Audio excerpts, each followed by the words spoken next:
In this video, we're going to discuss current.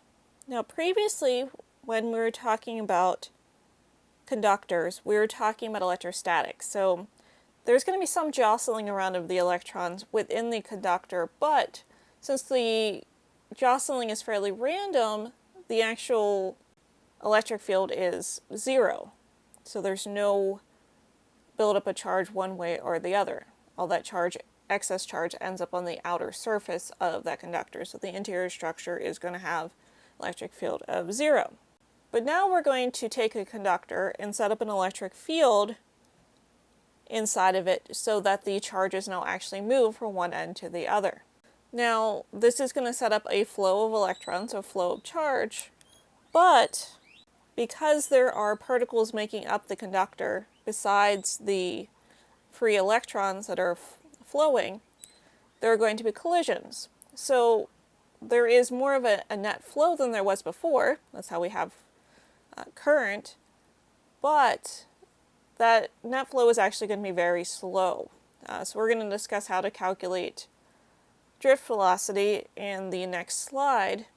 We're going to find that's very tiny values compared to the large values where we're doing problems in the previous unit where we held 2 electrons or 2 protons really close together and determine what their max speed was. That was some powers of 10 to the 3 or 10 to the 5, some really large number. But here we're going to find drift velocities are very, very slow because of those collisions. It isn't a net flow straightforward like we might draw in a diagram, but it's a bebopping all over the place due to colliding with the actual atoms that those free electrons came off of.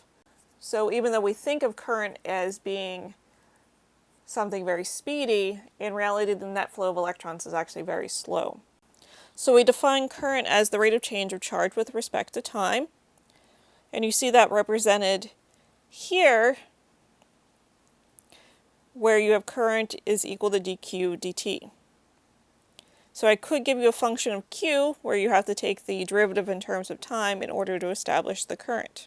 And here's where we get into the weird definition with physics. With physics, the direction of the current is opposite the flow of the electrons. So we actually follow the electron holes rather than the actual flow of electrons. And this is more historic, like now we actually know more about the interior structure and can actually look at it, and we know which direction electrons were flowing. Unfortunately, when physics was first established, in terms of electricity, the person who did it guessed wrong. And so we end up following the opposite of the direction of the flow of electrons. We're going to see, I'm going to sort of go back and forth in between both because I have a background in both physics and chemistry.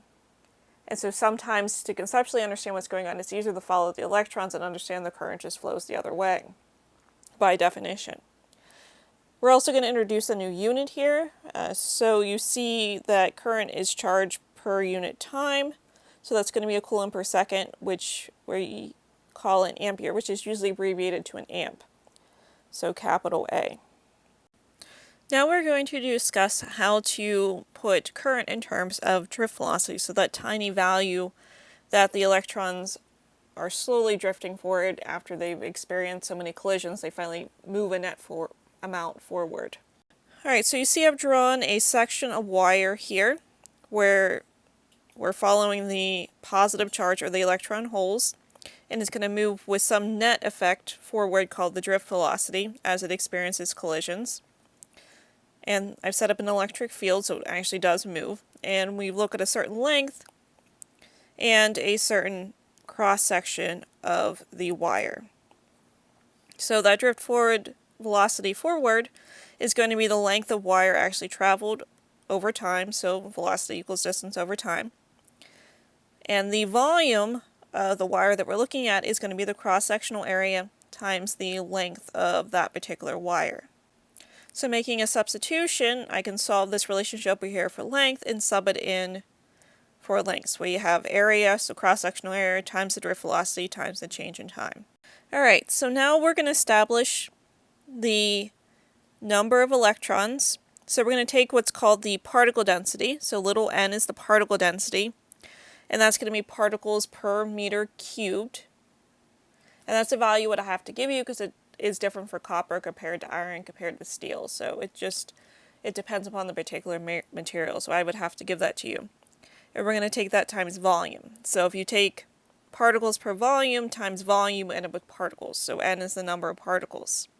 And then I'm going to take that particle density and sub in the volume equation that I have from above. And this is going to allow me to calculate the total charge, so dq, because I can take the charge of an electron times the number of particles, so number of electrons.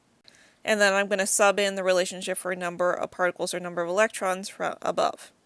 Now we learned on the previous slide that current is dq dt, so I can sub in for dq, the relationship I have from up here, and the dt's cancel out, and remember specifically q is the charge of an electron. I put in absolute values because we follow the positive charge. So you can see current can also be equal to the particle density times the absolute value of the charge of an electron times the cross-sectional area of the wire times the drift velocity.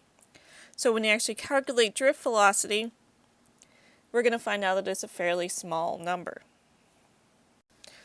Alright, so what I want to discuss briefly in this last section of this video is current density. Current density, represented by a capital J here, which is actually a vector, is equal to current per unit area. So current over the cross-sectional area of the wire. So that's going to have units of joules per meter squared.